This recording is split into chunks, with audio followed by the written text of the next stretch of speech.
I didn't want to do ICAN, the ArriveCAN, because I personally see it as a spyware, tracking where you will go to.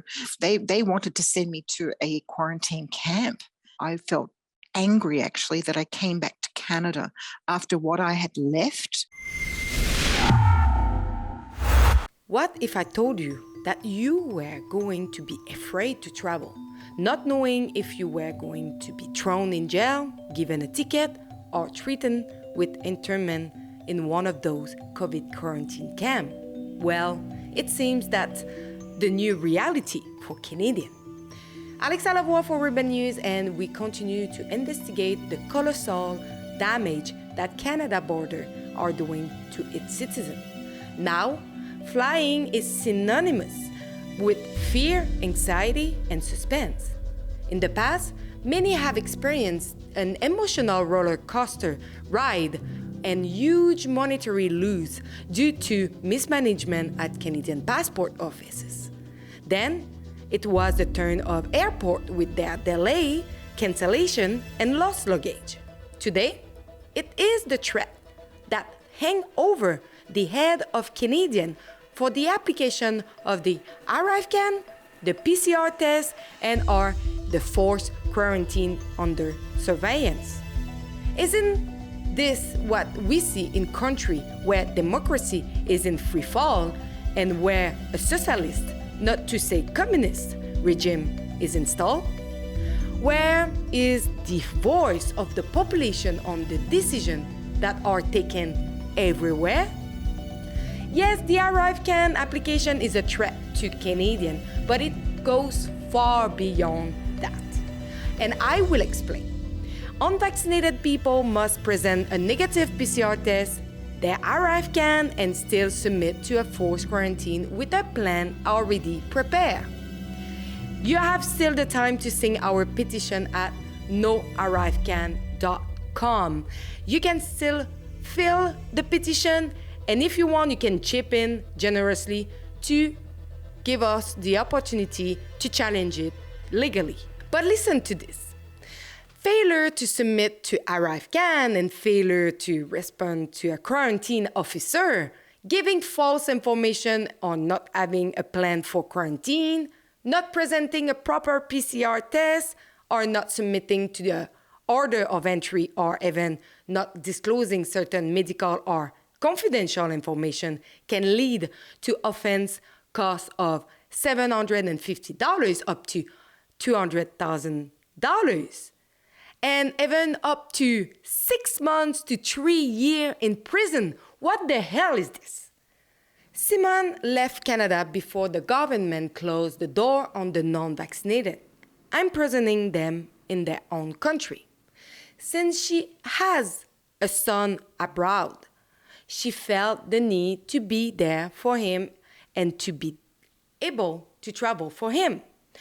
When in June, Canada restored the right to travel for non-vaccinated, with condition, she made the choice to return home, but she never expected to experience what she did. This is her story. I knew that because I was unvaccinated, I would need to have a medical certificate, a vaccine, a test to see whether I had the virus. And I did go and get a test, and it was negative. So I was directed, there was a table, went to the table because I was unvaccinated. They said, now what you've got to do is go into the area where everyone is processed to get through customs. I told the person that that I'd done that, showed my passport, and then he directed me to where Canada Health was because I was not vaccinated. And the questions were around the suitability of my accommodation because I had left Canada and they weren't at all convinced that I would be compliant in terms of the 2-week mandatory. She said, okay, I want to see your test. So I showed her my test that I got done. She looked at it and she then said, I'm sorry, I'm going to have to really find out whether or not this is a suitable test or not. So she came back after about 25 minutes and then she had a paper I didn't know anything about it. She said, okay, you have an infraction. It's $5,000. I said, what do you mean I have an infraction? She said, you have an infraction because your test does not conform to what Canada Health wants.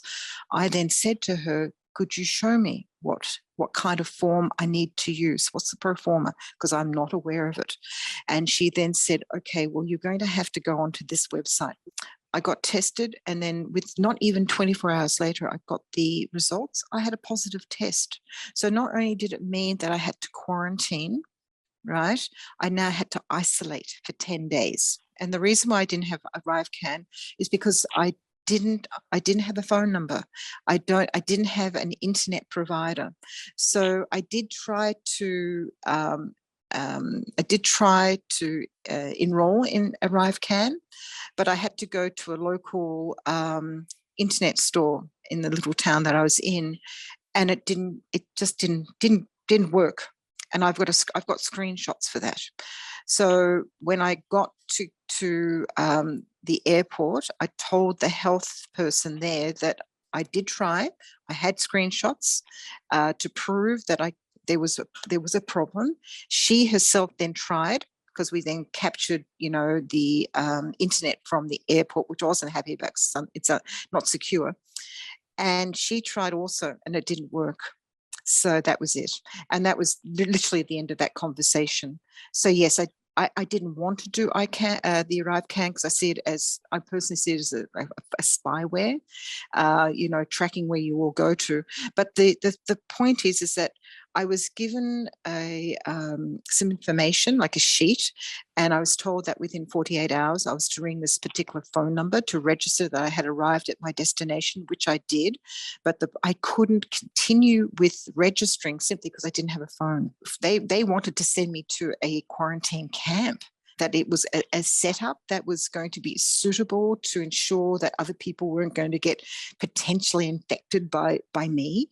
I felt angry, actually, that I came back to Canada after what I had left.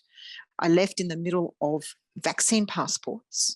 Yeah, so coming back and having this slammed on me, it was like just more of the same. And I actually said, why did I come back? I really regretted coming back. Yeah, really regretted. I just felt like I was in some kind of police state, So yeah, surveillance. It was surveillance and punitive. That's how it felt. So as you know, we want to do an action against the ArriveCAN app. We want to challenge it legally, but as well, we will send a message with our petition. You can sign it at noarrivecan.com. And as well, if you think that you are a special case, that we can bring it in court, please fill the form, and don't forget to be really generous so we can stop that app as soon as possible. Thanks.